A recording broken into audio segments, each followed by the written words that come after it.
नमस्कार, बुलेटिन में आपका बहुत बहुत स्वागत है। मैं हूं आपके साथ दीपिका ओझा। चलिए शुरुआत करते हैं खबरों की।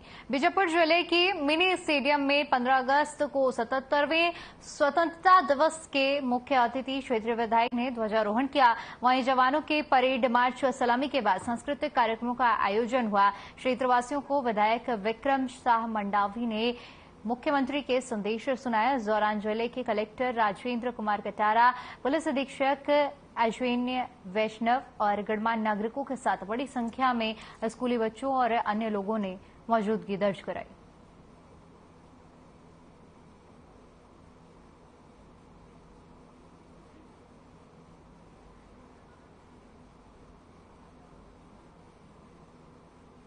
भारत के स्वतंत्रता दिवस के पावन अवसर पर आप सभी छत्तीसगढ़ वासियों को हार्दिक बधाई और अनंत शुभकामनाएं। भारत की आजादी की लड़ाई सिर्फ एक देश को विदेशी थी, इसका संदेश पूरी दुनिया में गया। आजादी की लड़ाई में लाखों लोगों ने अपनी जान की बाजी लगा दी थी। इसमें छत्तीसगढ़ का नाम अग्रिम पंक्ति में दर चढ़ाने वाले अमर शहीद जैन सिंह, शहीद वीरनारायण सिंह जैसे महान सपूतों का पावन स्मरण करते हुए मैं सभी अमर शहीदों को नमन करता हूं। मंडल पांडे, भगत सिंह, चंद्रशेखर आजाद, राम प्रसाद बिस्मिल, अशफाक उल्लाह खान जी, रानी लक्ष्मीबाई। बस्तर जिले में 77वें स्वतंत्रता दिवस समारोह में गरिमापूर्वक इस कार्यक्रम को मनाया गया। मुख्य कार्यक्रम जगदलपुर के लालबाग परेड मैदान में आयोजित किया गया, जहां पर मुख्य अतिथि आदिम जाति कल्याण, स्कूली शिक्षा तथा सहकारिता विभाग के संसदीय सचिव द्वारिकाधीश यादव ने ध्वजारोहण कर परेड की सलामी ली। कार्यक्रम में स्वतंत्रता दिवस पर मुख्यमंत्री भूपेश बघेल का जनता के नाम जारी संदेश का वाचन किया गया। इस दौरान कमिश्नर श्याम धवाड़े, कलेक्टर विजय दयाराम के और वरिष्ठ पुलिस अधीक्षक जितेंद्र मीणा उपस्थित रहे। कार्यक्रम में स्कूली बच्चों के द्वारा रंगारंग सांस्कृतिक कार्यक्रम और व्यायाम प्रदर्शन भी किया गया। देश भर में लगातार कार्यक्रमों का आयोजन किया गया। इसी कड़ी में लालबाग में भी परेड मैदान में कार्यक्रम आयोजित किया गया, जहां पर कई रंगारंग कार्यक्रमों का आयोजन। तस्वीरें जगदलपुर की हम आपको दिखा रहे हैं, जहां पर कई वरिष्ठ अधिकारियों ने शिरकत की।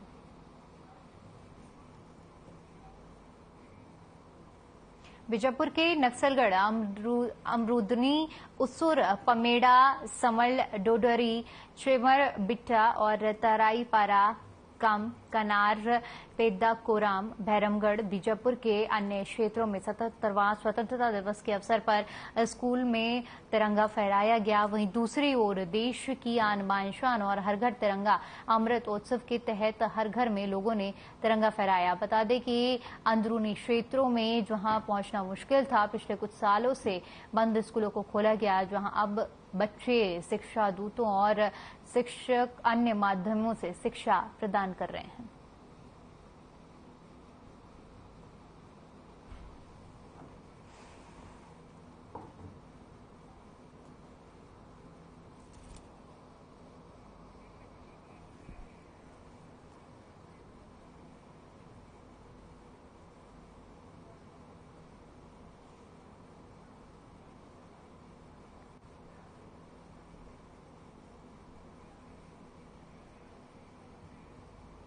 चलिए अब आपको सीधा रायपुर लिए चलते हैं, जहां पर स्वतंत्रता दिवस के मौके पर समारोह का आयोजन हुआ, जिसमें सीएम भूपेश बघेल ने भी शिरकत की। और अपने संबोधन में सीएम ने क्या कुछ कहा, आइए आपको सुनवाते हैं।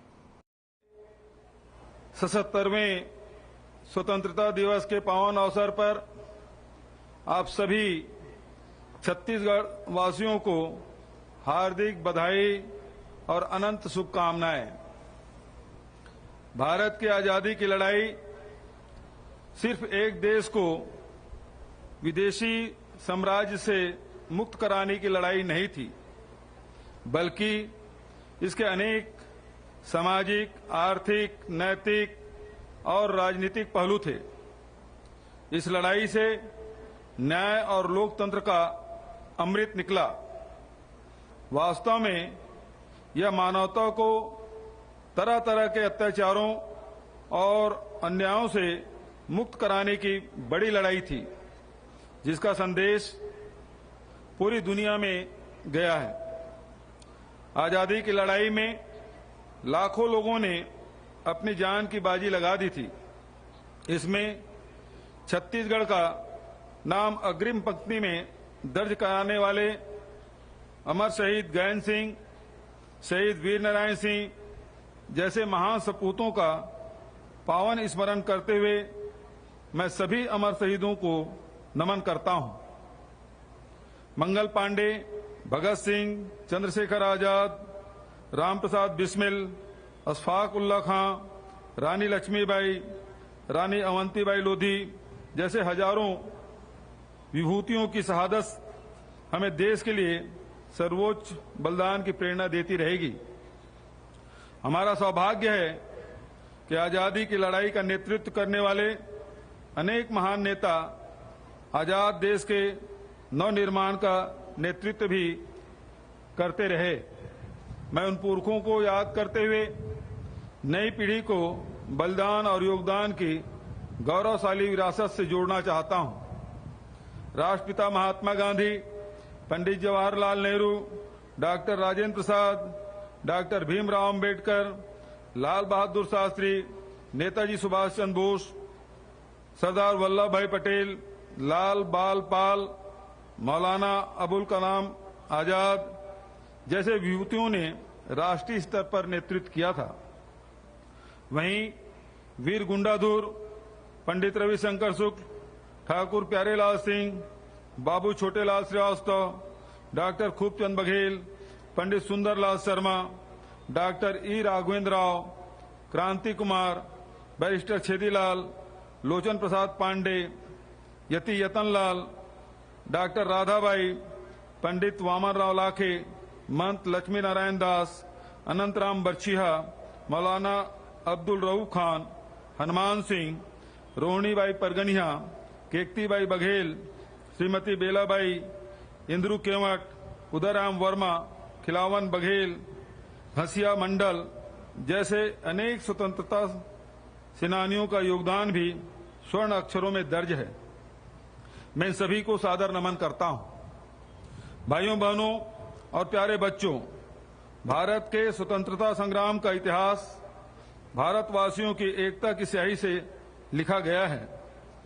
देश में जाति, धर्म, संप्रदाय, संस्कृति आदि विविधताओं के बावजूद भारतवासियों के साथ रहने और साथ मिलकर चुनौतियों का सामना करने की अद्भुत क्षमता रही है।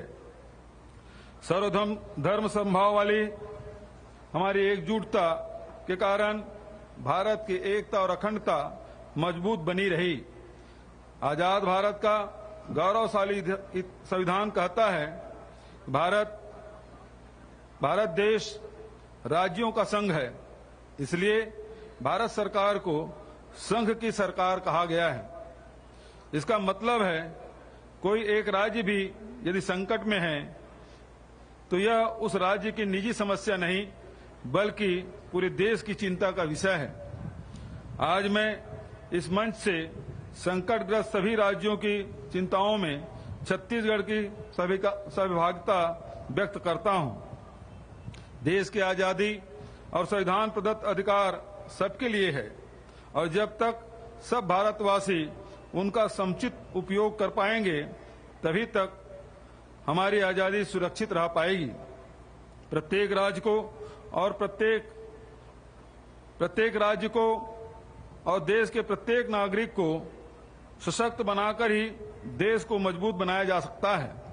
यही कारण है कि हमने छत्तीसगढ़ में हर व्यक्ति और हर वर्ग को न्याय दिलाने का संकल्प लिया है। आज मुझे यह कहते हुए खुशी है, हमारी न्याय योजनाओं का प्रत्यक्ष असर हो रहा है। हमारी न्याय योजनाएं प्यार की गंगा बहा रही है और दिलों को जोड़ रही है। किसान, ग्रामीण, अनुसूचित जाति, अनुसूचित जनजाति, अन्य पिछड़ा वर्ग, अल्पसंख्यक वर्ग, महिला, युवा, बच्चे आदि सभी का जीवन सरल बनाने, इनकी जरूरतों को पूरा करते हुए तरक्की के रास्ते पर आगे ले जाने के लिए हमने बड़े बड़े निर्णय लिए हैं। हमने किसानों से किया हुआ वादा कैसे निभाया, यह बात सिर्फ किसान ही नहीं बल्कि पूरा प्रदेश और देश जानता है।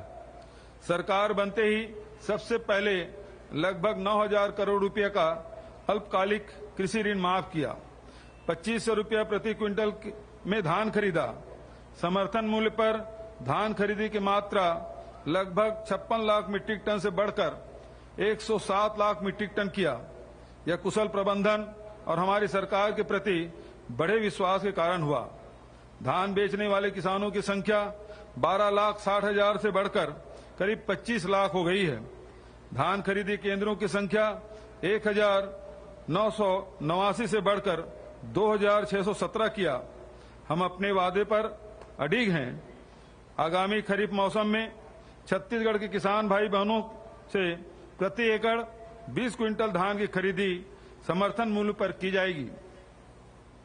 किसानों को ब्याज मुक्त ऋण देने के लिए प्राथमिक कृषि साख समिति की संख्या 1,333 से बढ़ाकर 2,058 किया।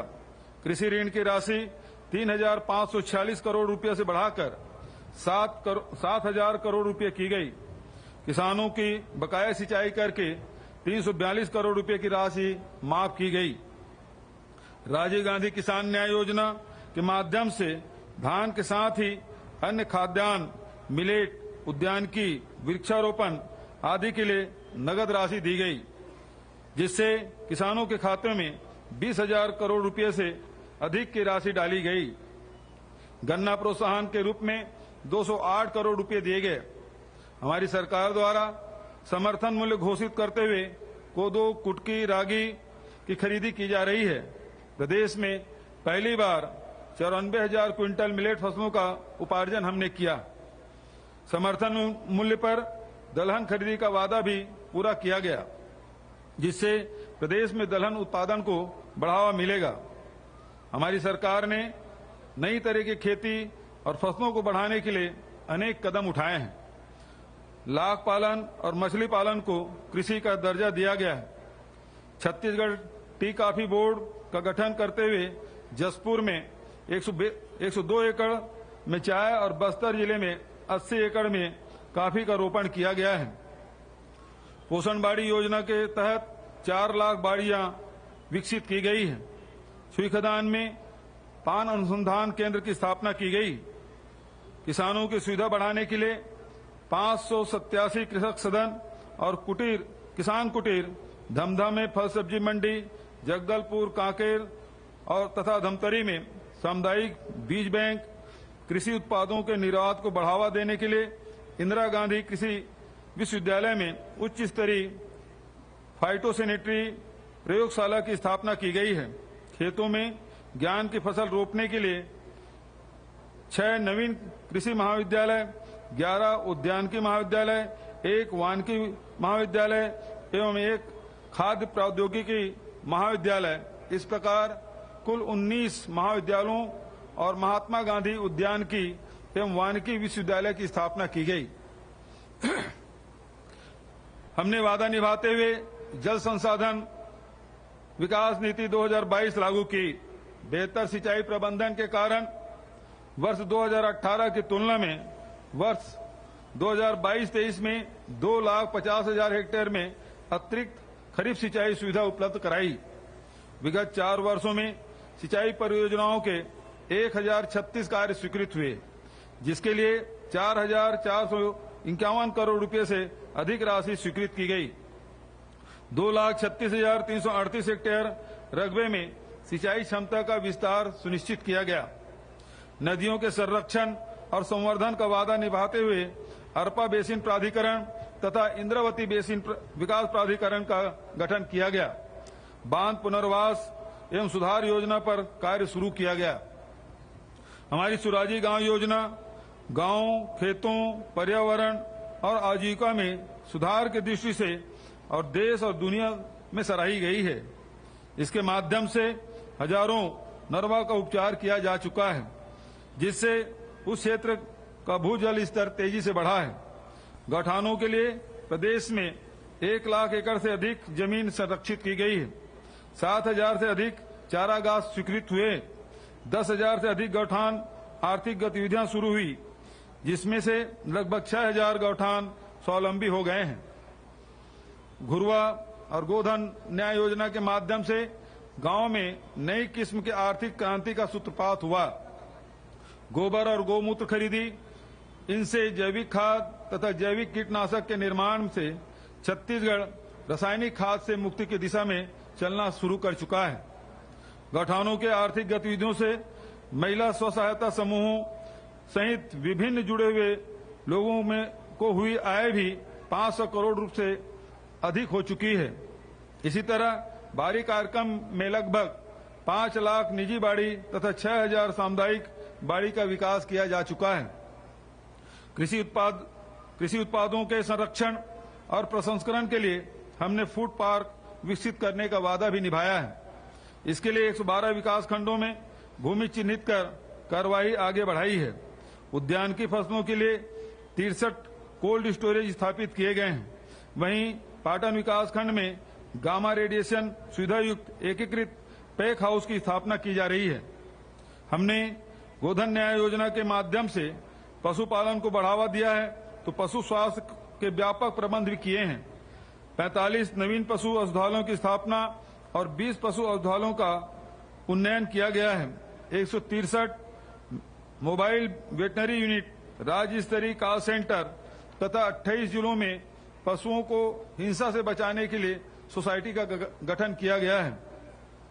हमने भूमिहीन कृषि मजदूरों से किया वादा निभाते हुए हमने राजीव गांधी भूमिहीन कृषि मजदूर न्याय योजना शुरू की है। इसके अंतर्गत ग्राम पंचायत एवं नगर पंचायत में निवासरत भूमिहीन खेतिहर मजदूर, चरवाहा, बढ़ई, लोहार, मोची, सेन, धोबी, पुरोहित जैसे पौनी पसारी व्यवस्था से जुड़े परिवार, वनोपज संग्राहक, अनुसूचित क्षेत्र के बैगा, गुनिया, माझी, पुजारी, हाट पहाड़िया एवं बाजा मोहरिया आदि को प्रतिवर्ष 7,000 रुपए की आर्थिक सहायता दी जा रही है। अभी तक 590 करोड़ रुपए की राशि दी जा चुकी है। महात्मा गांधी राष्ट्रीय ग्रामीण रोजगार गारंटी योजना के अंतर्गत हम लक्ष्य और लेबर बजट से अधिक काम करते हुए आए हैं। इस वर्ष भी हमने 1,200 लाख मानव दिवस के लेबर बजट के विरुद्ध 110% अधिक अर्थात 1,335 लाख मानव दिवस रोजगार सृजित किया है। छत्तीसगढ़ राज्य ग्रामीण आजीविका मिशन, बीसी सखी, समुदाय आधारित संविनी कृषि योजना जैसे उपायों के माध्यम से 32 लाख से अधिक महिलाओं को रोजगार दिया जा रहा है। वहीं गौठान, जैविक खेती तथा डीडीयू जीकेवाई योजनाओं से 2 लाख अधिक महिलाओं को नए तरह के रोजगार के अवसर से जोड़ा गया है। हमने Mahatma Gandhi rural industrial park के माध्यम से ग्रामीण उद्योगों की क्रांति का बीड़ा उठाया है। यह वादा निभाते हुए जिलों में 300 रुपया स्थापित किए हैं, जिसमें से 1,300 से अधिक उद्योग संचालित हैं और लगभग 11,000 लोगों को इनसे सीधा रोजगार मिला है। रीपा की तर्ज पर नगरीय निकायों में Mahatma Gandhi urban industrial park का निर्माण भी किया जा रहा है। छत्तीसगढ़ के गांवों में कोई भी परिवार बेघर न रहे, इसके लिए हमने बहुत बड़ी सोच और न्याय की विराट भावना से काम लिया है। एक ओर जहां प्रधानमंत्री आवास योजना के तहत प्रदेश में 8,63,445 आवासों का निर्माण पूर्ण किया गया है तथा शेष 2,12,701 आवासों के निर्माण हेतु हमने राज्य के नए बजट में 3,228 करोड़ रुपए का प्रावधान किया है। वहीं दूसरी ओर हमने वर्ष 2011 की जनगणना के बाद पात्र हुए परिवारों की भी चिंता की है। भारत सरकार द्वारा हमारे अनुरोध को नहीं माना गया तो हमने राज्य स्तर पर सामाजिक आर्थिक सर्वेक्षण करते हुए प्रदेश की अपनी योजना लागू करने का वादा किया था। मुझे खुशी है कि यह वादा पूरा करते हुए हमने आवास न्याय योजना प्रारंभ कर इसके लिए प्रथम बजट प्रावधान भी कर दिया है। यह योजना भी हमारी सरकार की न्याय यात्रा का बहुत महत्वपूर्ण पड़ाव साबित होगा। श्रमिकों को बेहतर जीवन उपलब्ध कराने के लिए हमने अनेक क्रांतिकारी उपाय किए हैं। कारखाना अधिनियम अंतर्गत सेवानिवृत्त की आयु 58 से बढ़ाकर 60 वर्ष की गई। छत्तीसगढ़ श्रम कल्याण मंडल, छत्तीसगढ़ भवन एवं अन्य सन्निर्माण कर्मकार कल्याण मंडल तथा छत्तीसगढ़ असंगठित कर्मकार राज्य सामाजिक सुरक्षा मंडल के अंतर्गत 38,32,000 श्रमिकों का पंजीयन किया गया है। पंजीकृत श्रमिकों को बीमा, स्वास्थ्य, चिकित्सा, शिक्षा, कौशल उन्नयन, पारिवारिक जरूरतों आदि से संबंधित योजनाओं का लाभ दिया जा रहा है। लोकतंत्र की जड़ें मजबूत करते हुए निचले स्तर पर विकास में तेजी लाने हेतु हमने त्रिस्तरीय पंचायती राज संस्थाओं तथा नगरीय निकायों के निर्वाचित पदाधिकारियों का मानदेय, सुविधाएं तथा वित्तीय अधिकार बढ़ाया है। आदिवासी अंचलों और वन क्षेत्रों सहित प्रदेश के बड़े हिस्से में आजीविका के नए नए अवसर बनाने, जीवन स्तर संवारने, तरक्की और खुशहाल के नए नए आयाम गढ़ने को हमने सबसे जरूरी काम समझा है। वर्ष 2018 तक तेंदुपत्ता संग्रहण और मात्र 7 लघु वनोपजों की खरीदी भी बेहद अनमने तथा अव्यवस्थित तरीके से की जाती थी, जिससे वन आश्रित लोगों का हक मारा जा रहा था। हमारी सरकार ने तेंदुपत्ता संग्रहण पारिश्रमिक 2,500 रुपये से बढ़ाकर 4,000 रुपये प्रति मानक बोरा किया है। वर्ष 2021 तथा 2022 में हुए तेंदुपत्ता के कारोबार से इस वर्ष लगभग 500 करोड़ की राशि संग्राहकों को प्रोत्साहन पारिश्रमिक के रूप में दी जा रही है। वहीं हमने 67 अन्य लघु वनोपजों को समर्थन मूल्य पर खरीदने का इंतजाम किया और 388 करोड़ रुपए मूल्य के लघु वनोपजों का संग्रहण किया गया है। छत्तीसगढ़ देश के कुल लघु वनोपज का 3/4 से अधिक उपार्जन करने वाला राज्य बन गया है। हमने इन वनोपज के मूल्य संवर्धन, प्रसंस्करण, विपणन के लिए अनेक उपाय किए हैं। सी मार्ट का संचालन किया जा रहा है, जहां 1,512 प्रकार के उत्पादों को बेचा जाता है। निरस्त वन अधिकार पत्रों के दावों की समीक्षा और बड़े पैमाने पर वितरित करने का वादा हमने किया था। आज मुझे कहते हुए संतोष का अनुभव होता है कि प्रदेश में 5,18,617 व्यक्तिगत, सामुदायिक तथा वन संसाधन श्रेणी के वन अधिकार पत्रों के माध्यम से 1,04,00,000। चलिए फिलहाल के लिए इस बुलेटिन में इतना ही। बाकी तमाम बड़ी खबरों के लिए बने रहिए हमारे साथ। नमस्कार।